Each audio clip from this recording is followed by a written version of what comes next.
في فيديو اليوم رايحة أشارك معكم رحلتي إلى الغرب الجزائري، وهران، عين تيموشنت، تلمسان، نص غانم. بصح قبل ما نبداو هذا الفيديو ما تنساوش انه تشتركوا في القناة، تضغطوا زر اللايك، تفعلوا زر الجرس، ودوكا ليتس جو ستارتد. خلونا نبداو بالفيديو.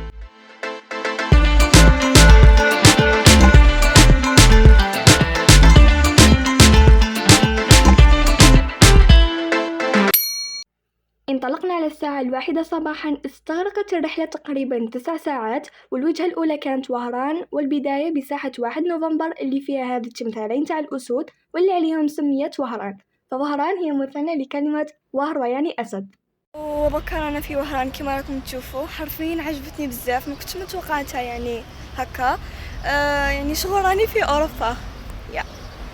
حندير لكم يعني لقطات. so see you. وما كاش كيفاش نروح لوهران وما ناكلوش الكرانطيطه، وكما على بالكم وهران معروفه بالكرانتيكا. ودوكا حنشريو الغدا من عند هذا الحانوت، حنشرو كرانطيطه، ووهران معروفه بالكرانطيطه كما راكم تشوفوا هنا. بعد ما تغدينا طلعنا لسانتا كروز، دخلنا ليها وتصورنا، وبعدها كملنا لأعلى قمة في وهران اللي فيها مسجد رباط. والحاجة المليحة لقيناهم منظمين احتفالات بمناسبة عيد الاستقلال واستقبال والي وهران. بعد ما روحنا للأوتيل اللي في عين تيموشنت ريحنا شوية، ومن بعد خرجنا ندورو في وسط مدينة عين تيموشنت. وإحنا ندورو تلاقينا بتمثال الرئيس عروج التركي اللي استشهد في عين تيموشنت.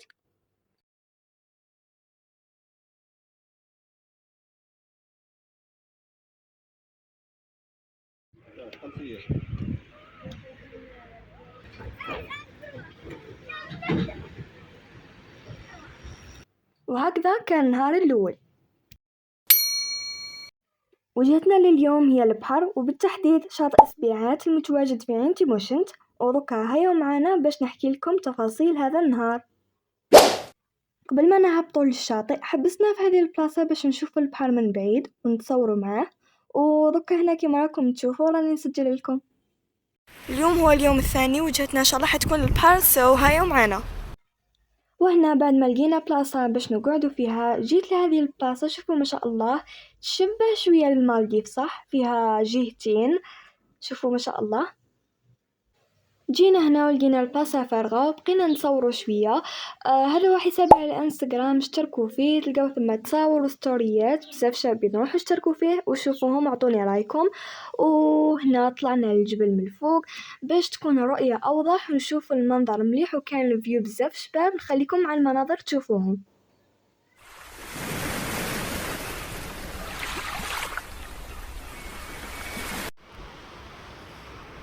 وهنا بعد ما طلعنا البحر كاين هنا لا بلاج سبيعات، ومنا كاين لا جيتار. البحر بزاف هايل وماشي غامق، والفيو شوفوا شحال شباب.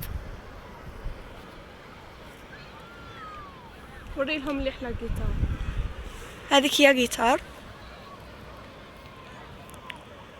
ومنا لا بلاج سبيعات.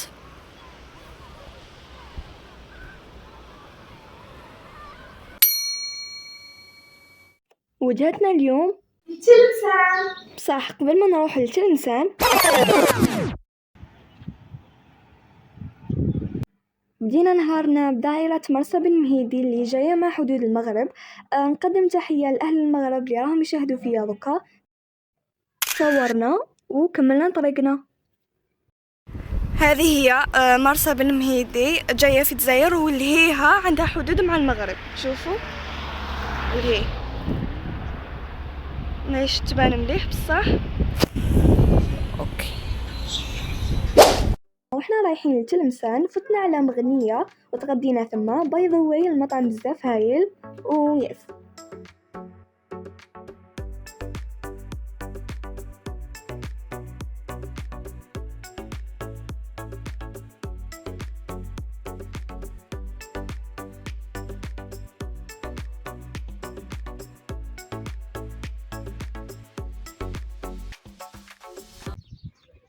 في تلمسان بدينا بمغارة بني عاد، الدخلة ب10,000 للواحد. هنا جينا المغارة اللي في تلمسان، هيا ونكتشفوها مع بعضنا. Let's go. أنا الداخل سبحان الله انبهرت بالمكان والبرود اللي كان فيه، وكنت ندور ونتساءل كيفاش تشكلت هذه الصخور ولا كيفاش تشكلت هذه المغارة. كي رجعت للدار حوست في جوجل وعرفت إنه مغارة تلمسان هي ثاني أكبر مغارة في العالم من حيث الديكور، وهي صخور كلسية تتشكل بسبب تجوف الأمطار داخل المغارة على شكل قطرات محملة بالكلس بالإضافة إلى ثنائي أكسيد الكربون وأكسيد الحديد. ما باليش أذكر يبان لكم مليح ولا لا، بس هالجو بزاف هايل. شوفوا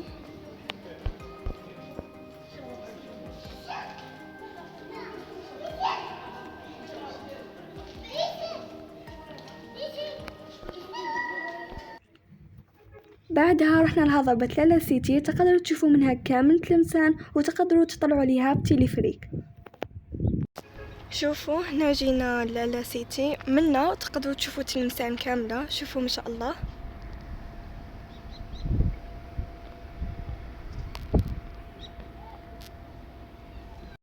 من لالا سيتي هبطنا لقلعة المنصورة والدخول فيها كان ب10,000 للواحد. وهنا جينا لهذه البلاصة اللي اسمها المنصورة.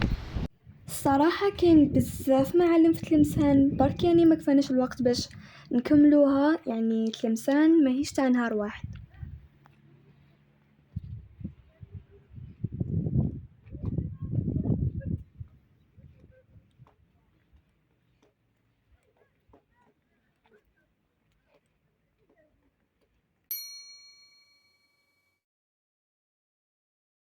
في هذا النهار رحنا لشاطئ بوزجار. يعني في هذا النهار ما صورت لكمش بزاف بس ما كاش حاجة جديدة نصورها. وهنا كنت نقرأ في رواية قواعد جارتين الجزء الأول. وأنا نقراها كنت نتمتع بالمناظر والأجواء وكلش يعني، واستمتعت بالوقت بزاف ولا بلاج بزاف هايل. هذا هو آخر نهار لينا في رحلتنا للغرب الجزائري، واليوم ختمنا هذه الرحلة بولاية مستغانم. كنا جعانين بزاف ورحنا تغدينا في هذه الريستورانت وأنا كليت طاكوس. وضك وجهتنا حتكون إلى ثالث أكبر حديقة ألعاب في إفريقيا، مونستا لاند.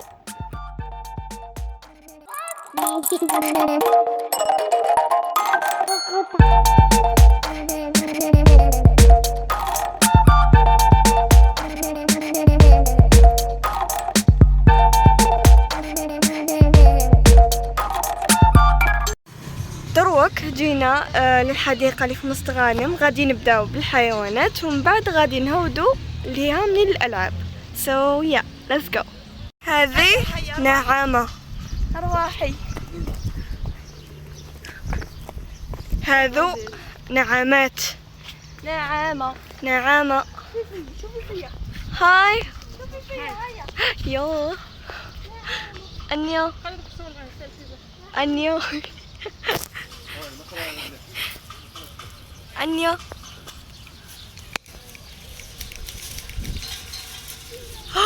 نعامة وهذا حصان كما راكم تشوفوا.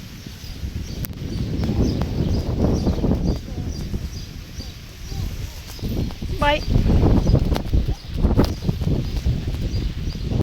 الحديقة بزاف شابة، أنا عجبتني وهي ثالث أكبر حديقة في إفريقيا، بزاف شابة. شوفوا غزالة وهذا أسد، هذه بطة. ودوكا جا وقت الألعاب. هيا معايا تشوفوني وش راح نلعب.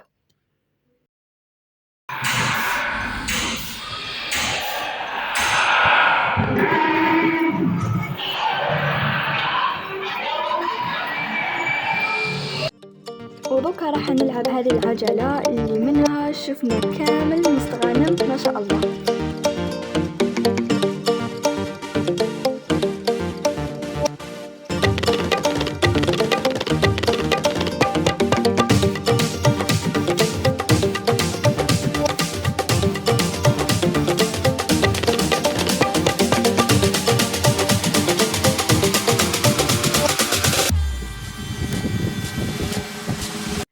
ودوكا راح نلعب هذا البابور تاع الصغار. إذا هذه هي رحلتنا للغرب الجزائري. إن شاء الله تكونوا وصلتوا لهذا المقطع. إذا وصلتوا نتمنى أنكم تكتبوا في التعليقات علم الجزائر ولا 1 2 3 فيفا الجزائري، وإن شاء الله يكون عجبكم الفلوق. إذا عجبكم ما تنساوش تشتركوا في القناة، وباي.